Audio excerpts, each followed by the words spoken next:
Assalamualaikum warahmatullahi wabarakatuh.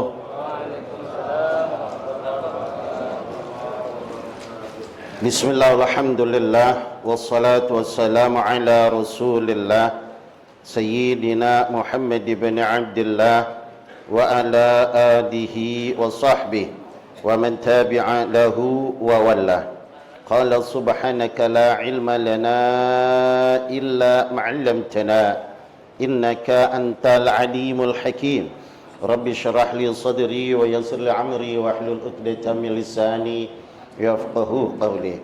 Asyhadu an la ilaha illallah wa asyhadu anna Muhammadar Rasulullah. Allahumma salli wa sallim ala sayyidina Muhammadin al-fatihi lima ughliqa wal khatimi lima sabaq nasiril haqqi bil haqqi wal hadi ila siratikal mustaqim wa ala alihi wa sahbihi haqqa qadrihi wa miqdarihil azim.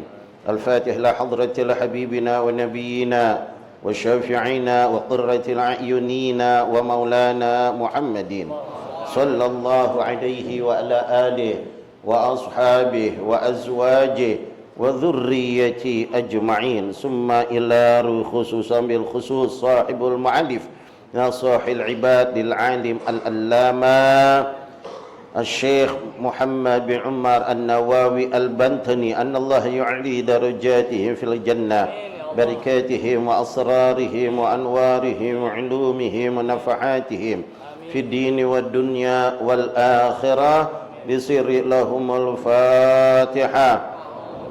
Minasyaitonir rajim. Bismillahirrahmanirrahim. Alhamdulillahirabbil alamin. Arrahmanir rahim. Maliki yaumiddin. Iyyaka na'budu wa iyyaka nasta'in. Ihdinas siratal mustaqim. Siratal ladzina an'amta 'alaihim ghairil maghdubi 'alaihim waladdallin. Alhamdulillah, puji dan syukur selalu kita panjatkan pada Rabb yang Maha Ghafur, yang mana pada kesempatan di pagi yang menjelang pagi hari ini selesai salat subuh berjamaah, alhamdulillah kita dapat talabul ilmi berzikir, alhamdulillah kita pun telah membaca Hizib Nasr, kita dengan tujuan untuk tanda cinta, mahabbah, keimanan kita bersama kepada saudara-saudara Islam kita yang ada di Palestin. Mudah-mudahan Allah memberikan pertolongan kepada saudara-saudara kita yang di Palestin. Allah kuat berikan kekuatan dan Allah jayakan umat Islam. Allah turunkan bala tentaranya untuk menghajar Zionis-Zionis. Mudah-mudahan Allah hancurkan mereka Zionis-Zionis. Ya Rahman, Ya Rahim. Ya Allah, pandanglah kami semua ya Allah dengan cintamu, rahmatmu, ampunanmu, maghfirahmu ya Rabb. Bimbinglah kami, keluarga kami, anak istri kami ke jalan yang benar, jalan yang lurus, jalan yang kau ridai dunia wal akhirah. Ya Allah, panjangkan usia kami, usia anak istri kami dalam ta'atillah wa ta'atir Rasul. Jauhkan dari segala macam musibah, bala. Ya Allah, sembuhkan penyakit-penyakit yang ada di badan kami ya Rabb, yang ada di badan anak istri kami, orang tua kami, guru-guru kami, jamaah kami ya Rabb. Ya Allah, bukakan pintu rezeki kami semua yang halal, yang berkah, yang luas, yang banyak, yang manfaat, yang tidak capek kami carinya ya Rabb. Ya Allah, berikan kepada kami semua ilmu yang barakah, ilmu yang manfaat, istiqamah dalam agama. Ya Allah, jadikan anak-anak kami, keturunan kami, putra-putri kami salihin salihah, anak-anak yang taat dan patuh kepada Allah dan Rasulnya, bakti kepada kedua orang tuanya, yang bermanfaat bagi agama Islam, nusa dan bangsa. Ya Allah, lindungi kami, lindungi keluarga kami ya Rabb. Lindungi ya Allah, lindungi seluruh umat Islam ya Allah. Lindungi para guru-guru kami, para ulama-ulama kami, para habaib kami, para pejuang-pejuang kami, para pejuang-pejuang umat Islam ya Allah. Ya Allah, lindungi negeri kami, bangsa kami, tanah air kami Indonesia ya Rabb dari orang-orang yang ingin menghancurkan, dari kelompok-kelompok yang ingin memecah belah, mengadu domba, mengambil keuntungan pribadi atau kelompok mereka ya Rabb, dari para pengkhianat bangsa dan negara, dari bangsa-bangsa yang ingin merebut, menjajah, mengambil, menguasai negeri kami Indonesia ya Rabb. Hancurkan mereka semua ya Allah, hancurkan mereka semua ya Allah, hancurkan mereka semua ya Rabb. Porak-porandahkan mereka semua ya Allah, hinakan mereka semua ya Rabb. Satu persatu binasakan mereka semua ya Rabb. Ya Rabb, berikan kekalahan, kerugian kepada mereka semua ya Rabb. Gagalkan semua rencana jahat buruk mereka ya Rabb. Adu antara mereka dengan mereka, saling menjatuhkan, saling membongkar, saling membuka kejelekan mereka ya Rabb. Ya Allah, ya Rahman, ya Rahim, ya Karim, nasibkan kami semua ya Allah bisa ibadah haji, bisa umrah, ziarah ke tanah suci, ziarah ke makam baginda Nabi. Ya Allah, tetapkan iman Islam kami sampai akhir hayat kami ya Rabb. Meninggalkan kami semua dalam keadaan khusnul khatimah, amin ya rabbal alamin. Salawat serta salam tidak lupa kita sampaikan kepada Nabi besar Muhammad sallallahu alaihi wasallam, serta keluarganya, sahabat-sahabatnya, pengikutnya, tabi'ut tabi'in, ulama salafun salihin wa muqallidina fid din. Mudah-mudahan termasuk kita semua orang-orang yang selalu mengikuti aturan-aturan baginda Rasulullah SAW. Ma'asyiral hadirin, jamaah kuliah subuh yang dimuliakan oleh Allah Subhanahu wa taala, wabil khusus pimpinan ketua kuliah subuh, ketua kita Al-Mukarram Ustaz Haji Muhammad Idris Haslih, mudah-mudahan berkahi Allah, berikan sihat wal afiat. Begitu juga para asatiz guru kita Haji Muhammad Munif, mudah-mudahan diberkahi Allah SWT, ketua DKI Masjid Al-Hidayah dan para ketua-ketua DKI Masjid dan Musala, para sesepuh, para tokoh masyarakat, para asatiz yang mohon maaf saya tidak sebutkan satu persatu namanya. Mudah-mudahan antum semua diberkahi Allah SWT, berikan ilmu yang istiqamah oleh Allah Subhanahu wa taala. Ma'asyiral hadirin, jamaah yang dimuliakan oleh Allah, di dalam kitab Nasuhul Ibad ada sabda baginda Rasulullah sallallahu alaihi wasallam. Qala Nabi sallallahu alaihi wasallam, sayati zamanun ala ummati yafiruna minal ulama'i wal fuqaha'i fayabtaliyahum Allahu bi thalathi baliyatin ulaha yarfa'allahu barakata min kasbihim wa saniyatu sallitullahu alaihim sultanan zaliman wa salisatu yakhruju minad dunya bighairi iman. Na'udzubillah min dzalik. Nabi alaihi salatu wassalam, di antara mukjizat Nabi, Nabi bisa mengetahui perkara ribuan tahun yang akan datang pasti terjadi. Padahal masih ribuan tahun Nabi mengucapkannya. Apa yang Nabi ucapkan dulu 1444 tahun, 45 tahun yang lalu terjadi. Inilah salah satu mukjizat Nabi. Maka Nabi bersabda pakai sayati, ya, pakai sin li tanfis, masuk ke fi'il mudhari menunjukkan zamanul ba'id. Ada sawfa li tasfis yang masuk ke fi'il mudhari menunjukkan zaman yang sedang. Tapi ini menunjukkan zaman yang di atas 100 tahun, bisa 1000 tahun, bisa 2000 tahun. Maka Nabi bersabda, sayati zamanun ala ummati, bakal datang suatu zaman atas umatku, yafiruna minal ulama'i wal fuqaha'i, nanti bakal banyak umat-umat Islam lari dari para ulama, lari daripada fuqaha. Nanti umat-umat Islam nggak senang diajak ngaji, buka pengajian sepi. Ya, kalau pengajian yang khusus di masjid-masjid, gurunya datang buka kitab, dijelaskan masalah, sepi. Apalagi jelasin tentang masalah hukum, masalah halal dan haram. Ini nggak boleh, ini kagak boleh. Dia ngomong, nih Ustadz kitabnya haram melulu, nggak ada kitab halalnya. Nanti kata Nabi, nanti di akhir zaman pengajian akan sepi. Ulama-ulama yang buka pengajian nggak seramai dengan majlis-majlis salawat, dengan majlis-majlis zikir. Beda. Tapi itu juga majlis yang baik, ya. Tapi sunnah. Tapi yang wajib adalah ngaji tauhid, ngaji fikih. Nah itu segan mereka. Sekalinya datang, ya, datang di pengajian di masjid, rapi duduk di samping-samping tembok. Pojokan duduk, nggak ada yang kayak begini, nggak ada yang kayak begini tuh. Langsung semuanya di tembok, diem, sepi, tidur semua. Masya Allah, sampai kayak begitu. Nah nanti kata Nabi, kalau sudah ulama-ulama dijauhkan, ulama-ulama fuqaha dijauhkan, maka Allah akan memberikan kepada mereka, ya, fayabtalihumullahu bisalasin baliyatin, maka Allah akan timpahkan, Allah akan berikan kepada mereka semua yang meninggalkan pengajian, yang meninggalkan pengajian yang wajib seperti fikih tauhid, dia tinggalkan padahal dia tidak paham tentang masalah rukun salat, dia tidak paham rukun wudu, dia tidak ngerti dengan permasalahan hukum agama, tapi malas, nggak mau ngaji, maka Allah timpahkan kepada mereka yang meninggalkan pengajian hukum-hukum syariat, maka 3 bala yang Allah akan berikan. Na'udzubillah. Ini hati-hati nih. Maka kita jangan tinggalkan pengajian. Harus semangat. Kalau kira-kira di kampung kita ada masjid, satu kampung pada ngaji, penuh nggak masjid kita? Penuh. Kenapa nggak penuhnya? Alasan aja. Ada aja alasannya. Ya. Ngaji di rumah, ngajinya sekarang di rumah pakai YouTube. Gimana mau berkahnya kita? Ngaji kan yang berkah berhadap-hadapan sama guru. Datang, kita punya masjid yang dekat kita, datang guru, datengin. Ya, datangnya aja jalannya udah pahala, duduknya pahala. Kita lagi duduk ngaji, malaikat memohonkan ampun, Allah maghfir lil muta'allimin. Ya Allah, ampunkan orang yang lagi nuntut ilmu agama.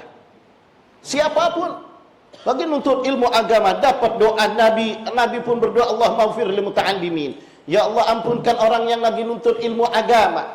Selalu Nabi demikian. Kenapa kok ilmu agama ini terutama? Ilmu fiqih, belajar daripada ulama-ulama yang istiqamah, yang selalu menjelaskan hukum, yang tidak keluar dari manqul anhu, yang tidak keluar daripada kitab-kitab. Kenapa kita harus belajar? Karena itu membuat kita menjadi orang yang benar, membuat kita menjadi hidup hati kita mengetahui bagaimana hukum-hukum syariat, hidup bertanggung jawab kita sesama saudara kita dengan adanya perintah agama. Kita sholat bisa benar adanya karena adanya ajaran agama, ya. Kita semangat dalam ibadah karena ada ajaran agama.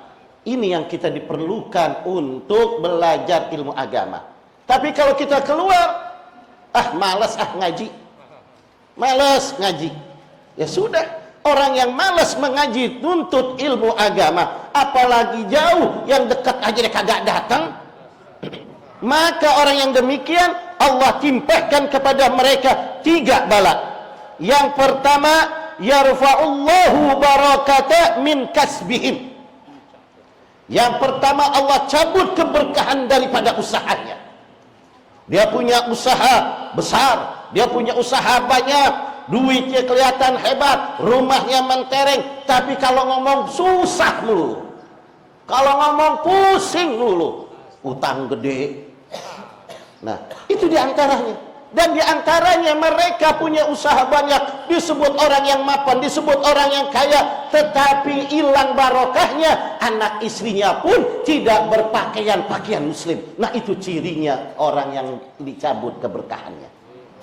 Hilang sampai nggak bisa beliin pakaian Islam, nggak bisa ngerudungin istri, nggak bisa memberikan fasilitas kepada anak-anak perempuannya untuk berpakaian muslimah, pakaiannya pada terbuka-buka, padahal di ahli majelis kemana aja, sampai berhaji, umrah, pulang pergi, tapi anaknya tidak bisa berpakaian muslimah. Ini ciri diangkat keberkahannya oleh Allah, sehingga anaknya sendiri pun tidak tahu tentang hukum agama.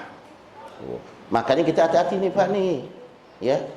Ambil ilmu yang barokah, terapin ke anak-anak kita. Jangan jadi dayus. Tahu dayus? Dayus itu haram untuk masuk surga walaupun ibadahnya model bagaimanapun. Tertulis di dalam pintu surga, anti yahrumu ala dayus. Hai surga, engkau diharamkan untuk orang yang dayus. Apa dayus? Tertulis definisinya atau ta'rifnya dalam kitab Adabul Insan. Ya, Adabul Insan fi Waddin. Orang yang suka ridho, ahlinya maksiat, itu dayus. Ya, bapak punya istri keluar nggak pakai kerudungan, ridho, dayus pangkatnya. Punya anak terbuka-buka auratnya, pakai celana pendek tuh anak yang perempuan, nggak pakai kerudungan, nggak dilarang, nggak dinasihatin, dayus. Ayo, Serem nggak? Ada anak siapa tuh? Hah? Ya, anak orang. Kalau anak jin kita bingung. Iya. Awas, hati-hati. Ini saya bicara gini bukan karena kesal, bukan karena cinta. Kesian. Kita ngaji kemana-mana, terapin dulu di keluarga kita. Awas tuh. Itu ciri-ciri diangkat keberkahan begitu. Di rumah tangganya, anak-anaknya tahu auratnya terbuka, anak-anaknya sholat kagak. Ya Allah, ayo kita dari sekarang berubah. Ya, kita berubah. Ya Allah, kita ngeri suatu saat kalau Allah angkat keberkahan itu habis kita. Na'udzubillah min zalik. Bagaimana cara memohon kepada Allah? Baca, kita mohon kepada ya Allah, berikan hidayah kepada anak-anak kami. Ya Allah, semuanya. Ajak anak kita di pengajian. Yuk. Kalau ibunya pergi ke majelis taklim, tolong tubuh ajak anak tuh. Kalau tuh anak kagak mau, panggil guru, datengin. Harus begitu. Ya. Ini untuk supaya kita hidup bukan hanya di dunia, kita hidup balik ke akhirat nanti. Nanti akan dipertanggungjawabkan satu persatu. Satu istri, satu leher, satu gelang, ini satu kalung besi. Tambah lagi anak, kalau satu istri, anak 3, 4, bapak yang tanggung jawab. Kalau nggak percaya, nanti juga berasa Pak kalau udah mati. Iya begitu. Awas nih. Itu yang pertama, yusal ya. Yang kedua, yarfa'allahu barakatan min kasbihim. Barakatan min kasbihim. Allah akan angkat keberkahan daripada usahanya, daripada harta-hartanya diangkat oleh Allah. Yang kedua, wasaniyatu yusallitullahu ta'ala alaihim sultanan zaliman. Yang kedua, akan Allah berikan kepada mereka pemimpin-pemimpin yang zalim. Nanti akan ada di mana satu negara sudah menjauhkan ulama-ulama fuqaha, ulama-ulama yang istiqamah, dijelaskan hukum dianggapnya keras, dianggapnya radikal. Wah, ini kekerasan nih. Hukum dianggap keras. Memang kalau disampaikan hukum ada yang benjol? Enggak kan? Sampaikan hukum Rabbul Haq walau kana murran. Ceritakan yang benar walaupun itu yang pahit. Tujuannya supaya orang tahu. Yang tadinya mau masuk ke neraka ditarik, jangan masuk neraka. Dia nggak ngerti, seret sama dia. Kenapa sih itu neraka? Kalau dia sadar, astagfirullah, alhamdulillah, untung anak diseret. Walaupun keras bagaimana, kalau enggak anak nyebur, mati anak. Nah, tapi bagi orang yang nggak sadar, apaan sih? Biarin aja, mau masuk neraka diri-diri anak kok. Nah, ini yang kita khawatirkan. Berarti kalau orang yang sudah demikian tidak mau menerima dengan kebenaran, maka kita khawatirkan Allah akan murka kepada dia. Nah, di satu negara, satu tempat, kalau sudah menjauhkan para ulamanya, ulama-ulama fuqaha dijauhkan, para ulama-ulama yang istiqamah dijauhkan, maka jangan salahkan kalau Allah gerakkan hati para pemimpin zalim kepada rakyatnya. Nanti rakyatnya akan ditindas, dicekek, diinjak, diperes oleh dia, sehingga hak-hak rakyat tidak dikasihkan. Hak-hak rakyat diambil dengan sadis, bahkan pembantaian oleh pemerintah-pemerintah, sultan-sultan. Itu semua dikarenakan kita umat Islam melalaikan perintah Allah. Itu Allah gerakin, sadar nggak kita ini? Jangan kita menyalahkan, kita sadar. Kita mau menyalahkan orang, tapi kita nggak mau menyalahkan diri kita. Kenapa terjadi demikian? Karena salah kita nggak turut sama Allah, Allah tegur. Allah tegur. Kata Allah, ana malikul muluk wa qulubul muluk fi yadi. Aku adalah raja dari seluruh raja, dan hati raja di tanganku, di kekuasaanku. Kalau kalian tunduk kepadaku, aku akan tundukkan mereka kepada kalian.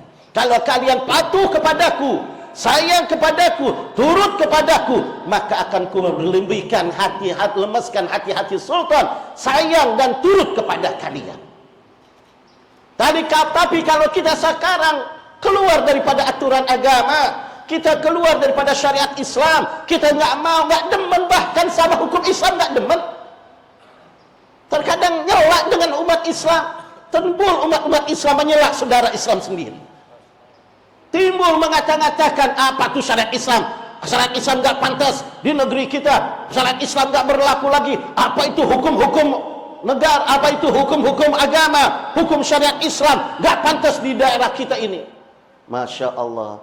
Jadi kata Allah, kamu mempermainkan aku, mempermainkan syariatku, mempermainkan Al-Quran, maka aku akan berikan kepada engkau nanti. Digerakkan tuh hati para sultan-sultan jahat, zalim, menindas, merampok, mengambil, mencekek, membantai. Nah, itu diakibatkannya dengan apa? Diakibatkannya dengan kita jauh tidak nurut dengan perintah Allah. Coba kalau kita kumpul pengajian kayak begini semua, kita mohon kepada Allah, tentram. Kita mohon kepada Allah. Kan Allah yang punya. Kalau Allah berkehendak gampang, idza arada syai'an yakula lahu kun fayakun. Kalau Allah berkehendak apapun akan terjadi. Enggak mungkin enggak terjadi, pasti akan terjadi. Makanya ayo balik lagi kepada Allah. Ayo sekarang dekatkan diri kita kepada Allah. Gunakan waktu-waktu kita dari maghrib sampai isya, manfaatkan munajat kepada Allah. Jangan tinggalkan masjid-masjid kita. Ya. Ini masjid kita banyak kita tinggalin sekarang. Zuhur udah sepi. Asar udah sepi, dari maghrib sampai isya. Penuh nggak masjid kita? Dari maghrib sampai isya kan waktunya dekat Pak ya. Kita habis sholat maghrib, wiridan, beres apa itu, kita kemana? Ngapain pulang? Ngapain di rumah ngapain? Rokok mengopi, ngadu bako doang kita. Iya. Padahal cuma deket, terbalik lagi ngapain? Duduk, iktikaf, zikir. Tuh, sekarang masjid kita. Kalau masjid udah kosong, itu masjidnya diserem. Orang gak ada yang datang. Masjidnya kosong, serem. Entah kalau udah lebih parah lagi, masjidnya dicolong lagi. Banyak majelis-majelis, masjid-masjid Ahlus Sunnah yang pada hilang sekarang. Karena ditinggalin. Salah kita. Giliran masjid ditolong, diambil, ngamuk. Giliran masjid ada, gak disyukurin. Masjid ada, didiemin. Imam sampai kagak ada, susah nyari imam. Masya Allah. Itu ada gak masjid, apa banyak masjid gitu? Susah. Masya Allah, jangan ditinggalin masjid kita. Kesian. Ya, capek dulu, orang-orang tua dulu, saya ingat, ya guru kita, ya Haji Ahmad Ridwan berkata, dulu zaman dulu masih ahli sunnah sama Muhammadiyah, ahli sunnah cuman masjid hilang sendal doang. Sekarang masjid bukan hilang sendal, hilang masjid. Peraturannya, kunutnya udah hilang, apa hilang, pertahankan kita. Maka dari sekarang, yuk kita ramein masjid kita. Ya, jangan tinggalkan. Gerakin anak-anak, kasih kesempatan mereka semua ramein masjid, manfaatkan masjid. Bagaimana caranya masjid supaya ramai? Ayo, fikir kita apa yang kita bisa untuk memanfaatkan masjid. Ayo, gerakan hati. Jangan masjid itu diisinya sama orang-orang tua. Ayo anak-anak muda, bangkitkan mereka semua. Nah, ini kesempatan kita. Hidupkan waktu-waktu kita, waktu-waktu mustajab. Kita ikuti, kita hidupi. Ayo dari maghrib sampai isya dulu dah. Kita munajat, baca ratib barang-barang, jangan tinggalkan ratib. Jangan. Ratib hadar, ratib al-aftas, hizib, nasar. Ada lagi Pak, saya ingin cerita, saya sudah lama dapat dari 4 guru yang saya dapat. Satu saya dapat dari Yaman, ijazah, satu lagi dapat dari Oman. Terus yang 2 saya dapat dari Indonesia, dari guru-guru saya, yaitu Hizib Bukhari. Belum ada yang punya itu Pak, jarang punya. Itu Imam Bukhari, waktu lagi mau ditangkap, ya, sama dulu kan komunis di Soviet itu komunis. Lalu Imam Bukhari melarikan diri untuk menyelamatkan ilmu hadis, munajat kepada Allah Subhanahu Wa Taala, bermimpi sama baginda Rasulullah SAW.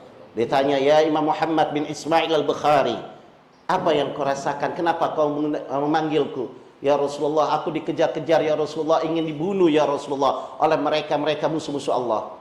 Ya, aku minta perlindungan. Baik, bacalah ini. Maka dibaca oleh Rasulullah SAW Hizib Bukhari itu. Lalu Imam Bukhari bangun, hafal Pak. Imam Bukhari begitu, denger aja hafal. Beda nggak sama kita? Udah diapalin nggak apal-apal kita. Kita udah ngapalin tapi lupa dulu. Wah, beda. Imam Bukhari kalau lagi baca nih baca kitab, Imam Bukhari ngelirik sebelah sini, yang sebelah sini apal juga. Kalau kita udah bolak-balik, tak tutup, lupa lagi. Masya Allah, Imam Bukhari cerdas. Kenapa bisa cerdas? Karena hatinya suci. Hati yang suci itu karena tempatnya ilmu di hati. Al ilmu fi sudur la fi sutur. Ilmu itu tempatnya di hati, bukan di buku, bukan di kitab, di hati ilmu kita. Ya, jadi kalau hati kita bersih, hati kita suci, hati kita bersih daripada sifat-sifat kotoran hati, dari kebusukan hati, dari penyakit-penyakit hati, dari kehitaman hati, dari kedengkian, dari kehasutan, dari hubujah, hubu riyasah, hubu wilayah, dari hubu dunia, ya, kita enggak dendam, maka hati kita akan bersih. Di mana hati yang bersih, ilmu Allah akan masuk. Karena wa nurullahi la yuhda li'asi, kama qala Imam Waqi', berkata ilmu Allah tidak akan masuk ke hati yang tukang maksiat. Ya, makanya susah, udah masuk keluar lagi yang kita udah apalin, bingung. Maka bersihkan hati kita, mata kita bersihkan, jangan dipandang sama tiktokan dulu. Ya, malu udah tua tiktokan dulu. Insya Allah di masjid ini nggak ada, di masjid. Insya Allah, tapi di rumah, wah jangan deh, jangan, udah tua lah. Bersihkan mata kita, bersihkan tuh, pakai baca Quran. Gue manfaatin mata kita pakai Quran. Kita nggak bisa baca kitab, ada kitab Melayu, baca kitab Melayu, baca zikir, itu manfaatin Pak, ya. Jangan sampai kayak begitu. Inilah aturan-aturan agama, jangan sampai kita nanti hancur, kesian. Nah, Imam Bukhari akhirnya mengamalkan ini.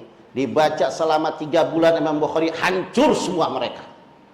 Karena di situ Pak ada, ya Allah, kalau mereka ya Allah yang memusuhkan kami, memusuhkan agama, ya Allah, mereka punya kekuasaan, hancurkan kekuasaannya ya Allah. Kalau mereka punya harta, hancurkan hartanya ya Allah. Kalau mereka punya kekuatan, hancurkan kekuatannya ya Allah. Kalau mereka punya bala, punya para prajurit, hancurkan semua ya Allah. Ya Allah, dekatkan ya Allah waktu matinya ya Allah. Bunuh mereka dengan sehina-hinanya. Wah, panjang Pak.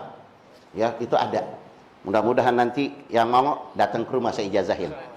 Ya, ya, Masya Allah. Itu setiap malam Sabtu pengajian di rumah saya. Pengajian setiap malam Sabtu semalam itu bacanya Hizib Bukhari. Ya, didawamin karena apa? Itu penting. Pengajian saya juga yang di Masjid Al-Isad, semua pengajian yang di masjid-masjid saya suruh baca itu semua. Untuk apa? Untuk menghancurkan musuh-musuh Islam. Mudah-mudahan. Nah ini, ya, awas kalau kita jauhkan ulama-ulama fuqaha, maka yang kedua kita akan diberikan pemerintah, pemimpin, sultan yang zalim. Ya. Yang terakhir, yang ketiga, ya, wasalisatu yakhruju minad dunya bighairi iman. Na'udzubillah min dzalik. Orang yang enggak pernah ngaji fikih, orang yang kagak pernah kumpul sama ulama, dia jauh, majelis apa? Kitab melulu, pusing kita. Kitabnya fikih. Dia anggap fikih itu ya sembarangan. Sekarang kita bingung Pak, fikihnya udah acak-acakan sekarang. Lihat aja di masjid, sholat udah bingung naruh tangannya, ya kan, naruh tangan, ada yang begini, ada yang irsal, ya, ada Allahu Akbar, pas Allahu Akbar tangannya sedekap begini, ada masalahnya. Yang nyamping begini ada masalahnya. Yang begini nih saya bingung masalahnya di mana. Itu tangan sampai di dada. Seumur-umur saya belajar, sampai ke luar negeri saya belajar, belum pernah ada yang nemuin ngajarin ulama di dada begini. Dia mau nyekek. Kayak begitu. Tapi batal nggak batal sih. Cuman aneh aja. Sekarang timbul lagi, habis sujud yang terakhir mau bangun i'tidal pakai ngepol. Itu saya belum tahu tuh, mungkin ilmu saya belum nyampe, belum nemuin. Itu kenapa pakai ngepol? Ini kan ada tuh. Masya Allah. Lihat, ya, kita juga bingung. Maka dari itu Masya Allah, belajar ya, belajar. Saya pesan sama bapak-bapak semua, belajar. Yang ada guru-guru kita di masjid-masjid kita yang dekat-dekat, ngajiin. Mau ngaji yang jauh juga nggak apa-apa, yang penting yang dekat-dekat. Kita ngeri kalau kita nggak ngaji, hidup kita dalam keadaan awam, kagak ngerti masalah sama sekali, masalah syariat Islam, nggak ngerti rukun sholat, nggak ngerti rukun istinja, nggak ngerti syarat syahdu. Kita ngeri. Ngerinya apa? Yakhruju minad dunya, keluar dari dunia kita meninggal bighairi iman, dengan nggak bawa iman, mati su'ul khatimah, pecat iman. Tuh, lihatin orang yang nggak pernah ngaji. Yang kagak mau ngaji sama ulama, kagak mau ngaji kitab, nggak mau ngaji hukum fikih, nggak mau ngaji tauhid, maka matinya dicabut iman Islamnya, mati dalam keadaan kufur. Na'udzubillah. Jangan dianggap ya ngaji melulu. Kan nganggapnya hukum agama tuh ringan. Orang zaman sekarang antara anak di pesantren sama di sekolah, yang dibanggain sekolah. Ngapain pesantren-pesantren? Paling keluar jadi tukang beduk masjid, keluar jadi tukang tahlil, kurang ajar. Kalau nggak ada anak-anak pesantren nih, agama mau gimana? Awas. Lihat, ngapain dia paling juga ya jadi imam masjid. Ya Allah, ilmu agama itu lebih hebat daripada ilmu dunia. Ya, ilmu agama itu nggak tertandingi, masya Allah. Orang yang punya ilmu agama mungkin tua, mungkin kayak barang antik. Iya, coba, mungkin tua, mungkin antik, mungkin mahal, direbut-rebut orang. Coba orang yang punya, ya, punya pangkat, punya apa gitu, mungkin tua udah pensiun, siapa yang nyari? Ya kan, ilmu agama begitu. Jadi intinya, jamaah, jangan tinggalkan majelis taklim, jangan tinggalkan para ulama. Ngaji kita dimanapun, ya. Depan rumah kita ada guru, siapapun jangan lihat gurunya, dia si anak muda, ngapain gua ngaji sama anak muda. Jangan. Kalau dia anak muda, walaupun anak muda ilmunya mapan, ilmunya hebat, ngajiin. Kita yang tua misalnya kagak mampu, datang ngaji. Jangan egois. Saya sudah tua, saya sudah jadi Pak Haji, saya sudah jadi sepuh, ngapain ngaji? Kalau nggak mampu ngaji, wajib. Thalabul ilmi ini wajib hukumnya. Talabul ilmi faridatun ala kulli muslimin. Lihat ibaratnya. Talabul ilmi faridatun ala kulli. Tuh. Talabul ilmi, nuntut ilmu itu wajib atas individu. Setiap umat-umat Islam, baik laki-laki maupun perempuan. Bapaknya ngaji, istrinya kagak ngaji, istri doraka. Istri ngaji, suami kagak ngaji, suami doraka. Ibu bapak ngaji, anak kagak ngaji, anak doraka.